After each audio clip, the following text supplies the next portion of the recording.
Hello friends, तो आपका स्वागत है मेरे चैनल इट्स लर्नर पे। तो आज हम लोग जीके की पढ़ाई करेंगे। तो चलिए शुरू करते हैं। विश्व की सबसे ऊंची चोटी एवरेस्ट किस देश में स्थित है? देखिए, यहाँ से हिमालय निकलता है, यहाँ पे जाएगा,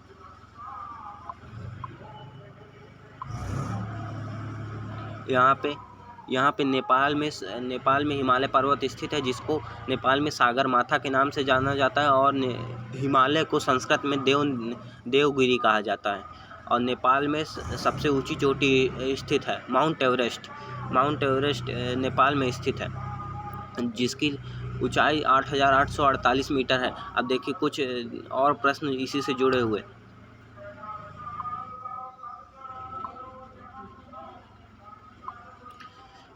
कि अगर वो एग्ज़ाम में आए भारत में सबसे ऊंची चोटी कहाँ पे है, तो आप डालेंगे भारत की सबसे ऊंची चोटी हो जाएगी केटू गॉडविन ऑस्टिन। और केटू गॉडविन ऑस्टिन पीओके में स्थित है, तो ये तो भारत की होगी नहीं, जबकि भारत वहाँ तक फैला है, लेकिन अभी तो पाकिस्तान का उसमें कब्जा है। तो इसलिए यहाँ पे केटू गॉडविन ऑस्टिन भारत की हो जाएगी। और अगर भारत में पूछे, भारत में अगर पूछे तो यहाँ पे आप सिक्किम के पास कंचनजंगा हो जाएगी। भारत की केटू गॉडविन ऑस्टिन और भारत में कंचनजंगा। हिमालय किस प्रकार के पवन का उदाहरण है? नवीन वलित पर्वत या मोड़दार पर्वत। देखिए, अभी हमारा हिमालय जो है सबसे ज़्यादा नवीन वलित पर्वत है, क्योंकि ये तटीय सागर के अवसादों से बना हुआ है और ये ज़्यादा पुराना नहीं है, अभी 2500 साल ही इसे हुए हैं। भारत की पहली उद्देश्य परियोजना कौन सी है? भारत की पहली उद्देश्य परियोजना कौन सी है? दामोदर परियोजना, जिसकी स्थापना सन 1948 में हुई। देखिए, बहुउद्देशीय परियोजना इसलिए होती है क्योंकि जहाँ पे नदी का पानी बहुत ज़्यादा आता है और उसी से घाट बनाए जाते हैं, उसी से बिजली बनाई जाती है, उसी से सिंचाई घर बनाए जाते हैं, उसी से पर्यटन स्थल बनाए जाते हैं, जिससे कि टूरिस्ट आ सकें वहाँ पे। तो ये दामोदर परियोजना, जिसकी स्थापना सन 1948 में हुई थी, ये सबसे पहले शुरू हुई थी, बहुउद्देशीय परियोजना। भारत की सबसे चौड़ी नदी कहाँ है? सबसे चौड़ी नदी कौन सी है? ब्रह्मपुत्र नदी,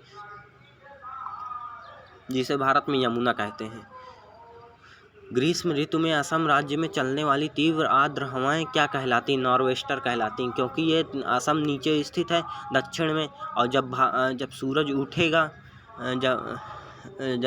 उठेगा तो यहाँ पे क्योंकि समुद्र भी है असम से लगा हुआ, तो जब समुद्र उठेगा 12 बजे तक, तो यहाँ की पूरी जो पानी है वो ऊपर चढ़ के जाएगा भाप बन के। और जब ये नीचे उतरेगा सूर्य, जब पृथ्वी एक चक्कर अपना पूरा कर चुकेगी, तो यहाँ पे वर्षा होगी, तो यहाँ पे नॉर्वेस्टर हवाएं आती हैं। भारत में दक्षिण पश्चिम मानसून का आगमन किस महीने में होता है? दक्षिण पश्चिम मानसून का आगमन दक्षिण पश्चिम का मानसून इधर तरफ गुजरात की तरफ जून के प्रथम सप्ताह में यहाँ पे मानसून का महीना आ जाता है। वृद्ध गंगा या दक्षिण की गंगा के नाम से जाना जाता है गोदावरी नदी को। भारत में पश्चिमी घाट को क्या कहा जाता है? सह्याद्री।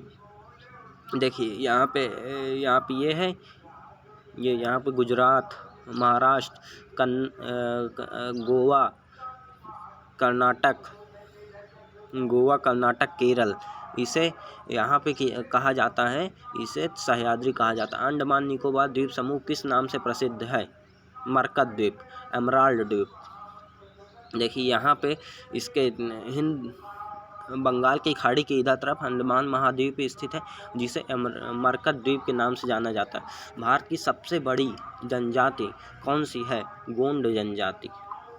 अरावली पर्वत की सर्वोच्च चोटी कौन सी है? गुरु शिखर 1722 मीटर या माउंट आबू में स्थित है। माउंट आबू से आप लोग सनसेट बहुत ही अच्छे से देख सकते हैं, और ये टूरिस्टों के लिए बहुत ही जगह फेमस है माउंट आबू, जो कि सनसेट देखने के लिए बहुत ही फेमस है। अरावली पर्वत विश्व की सबसे पुरानी पर्वत है, इसलिए इसे गुरु शिखर कहा जाता है। गुरु शिखर 1722 मीटर या माउंट एवरेस्ट को चीन में क्या कहा जाता है? क्योमोलोंग। माउंट एवरेस्ट अगर चीन में जाएगा तो उसे क्योमोलोंग कहा जाएगा। जैसे माउंट एवरेस्ट को नेपाल में सागर माता कहा जाता है और संस्कृत में देवगिरी कहा जाता है, इसी तरह चीन में क्योमोलोंग कहा जाता है। नर्मदा नदी सबसे अधिक किस राज्य में बहती है? नर्मदा नदी का उत्थान इधर से तरफ से होता है, इधर तरफ, तो सबसे ज़्यादा पश्चिम की तरफ होता है इसका मुहाना, इसलिए इसे मध्य प्रदेश में सबसे ज़्यादा बहती है। भारत का सबसे अधिक नगरीकृत राज्य कौन सा है? गोवा। भारत का सबसे अधिक नगरीकृत राज्य गोवा है। देखिए, छोटा जो हो उसे बहुत खोटा मानना चाहिए, ये छोटा पैकेट बड़ा धमाका है, इसलिए गोवा को सबसे अधिक नगरीकृत राज्य कौन सा है? यहाँ की जीडीपी बहुत ही अच्छी इकोनॉमी, क्योंकि यहाँ पे टूरिस्ट बहुत आते हैं और लाखों रुपए खर्च करके जाते हैं। क्षेत्रफल की दृष्टि से भारत का सबसे बड़ा राज्य कौन सा है? राजस्थान। और जनसंख्या की दृष्टि से आपसे कोई पूछे तो आपको कोई सोचने की जरूरत नहीं, उत्तर प्रदेश लगा दीजिएगा, क्योंकि उत्तर प्रदेश की जनसंख्या दिन प्रतिदिन बढ़ती जा रही है और ये किसी दिन भारत में एक ऐसा समय आएगा कि उत्तर प्रदेश की अकेली जनसंख्या 100 करोड़ को पार कर चुकी होगी। देश में सड़क निर्माण की कुल लंबाई 48.65 लाख किलोमीटर और स्थल मार्ग की अगर ऐसे पूछे तो यहाँ से यहाँ तक जाएगा तो 15,600 वर्ग किलोमीटर इसकी बॉर्डर है।